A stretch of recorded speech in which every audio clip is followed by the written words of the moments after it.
So they basically, all they want to do is build prisons and lock people up for money because they're broke. And they don't know how to, they have too much debt.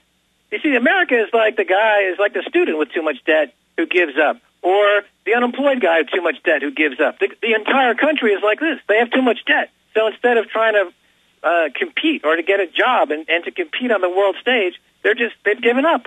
America's given up on itself. It doesn't have enough confidence to really want to compete on the world stage anymore. They're letting China and India and these other countries take center stage. But that was the globalist plan. I read that from documents in the 70s. Move everything to China, get us in debt, turn us into a prison colony, implode out our economy, and all we'll provide is propaganda and military hardware. Max, let's look at the IMF suggest how to raise climate change funds. This is really just their global tax. But how would private bankers sell a global tax? Oh, to save the penguins. And then we'll talk about where Max Keiser sees this going. Associated Press today, IMF suggests how to raise climate change funds. The head of the International Monetary Fund, Director Dominique Strauss-Kahn, says that nations should have a quota system based on their GDP paid directly to the IMF and World Bank to save the earth from climate change. And then they admit where the money goes and what they do with it will be secret. Has nothing to do with it. They couldn't get Congress to pass the bill, so they're just doing it. This is what they said at the end of Copenhagen. What's the thinking of these people globally, Max Keiser? Because the money isn't there.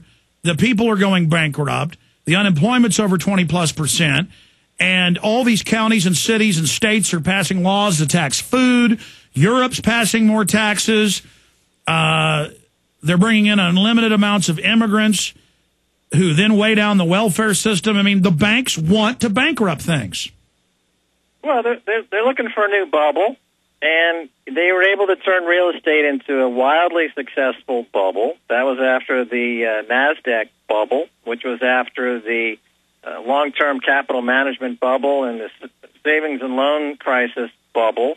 So they need to find a new bubble. Carbon trading, they hope, will be this new bubble. If you get laws around the world forcing governments to buy into the carbon trading scheme, then you have a ready buyer, you have demand for the product, then you can collateralize and securitize that demand and create futures contracts and derivatives that you can swap with each other.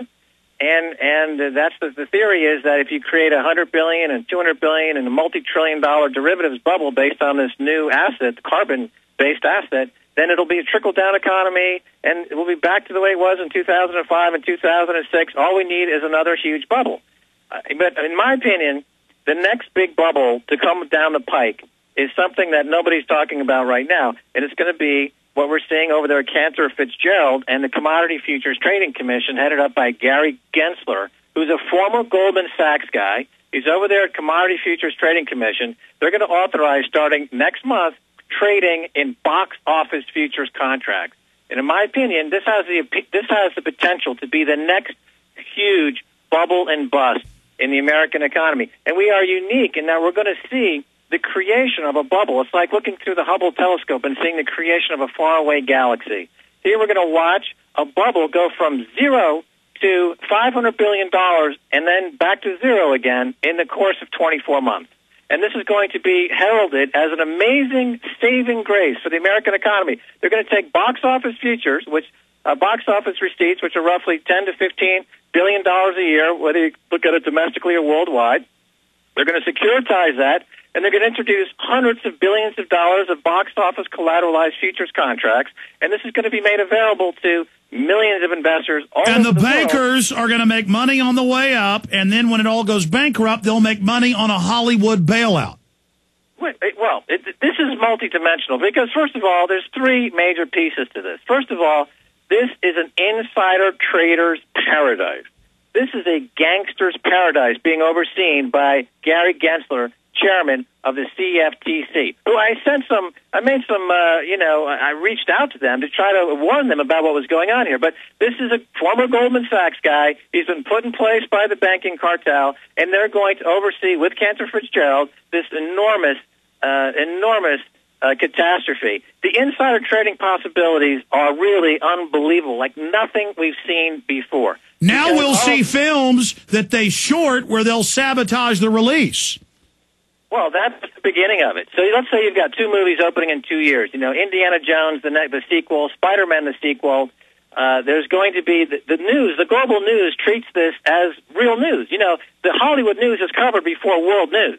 The Hollywood news, it's the global currency. And this is covered, you know, before, you know, earthquakes in foreign countries, before people declare war. They tell you what Angelina Jolie and Brad Pitt are doing. You know, this is the most important thing for most people. This is the basis of why this is going to be a huge, spectacular bubble. So they're going to be, of course, shorting each other's projects in the market to sabotage each other's projects. That's one aspect to it.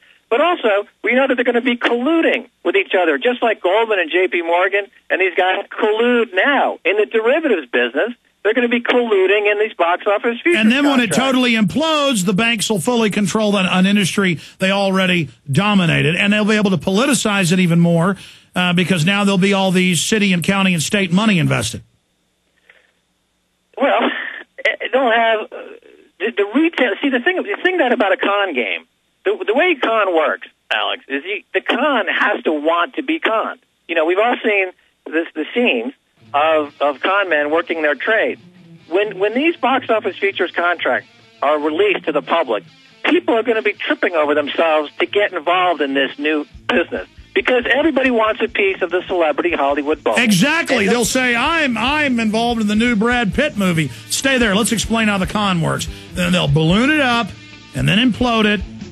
And it just continues. We have a Goldman Sachs guy setting up the Greece collapse, now running the Greece collapse.